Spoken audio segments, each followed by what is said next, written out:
When the marching orders come down to chase more leads, the classic reaction is just to shove more leads into automation and AI.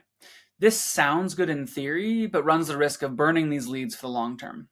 I have in my mouth probably a pretty bad taste for like 8 or 9 vendors that just spam the hell out of me. And I get really annoyed when they're reaching out to me about something that I'm not really in the market to buy. In fact, I really aren't impressed by them because clearly they haven't done their research to figure out whether or not I'm showing intent or not. And so I think it's important that people segment out their leads into hot, warm, and cold, and then figure out from there, based on how hot that lead is, what kind of actions you should take.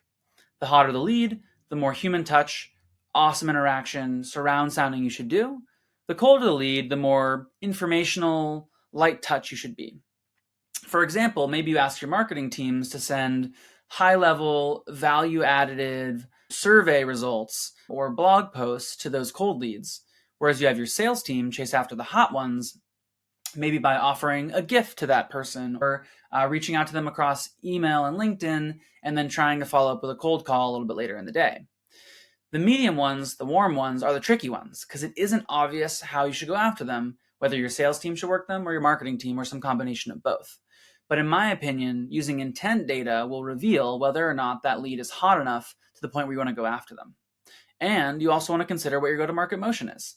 If you're chasing after 10 customers a year, you probably want to be a lot more careful and high touch than if you're going after 10,000 customers per year.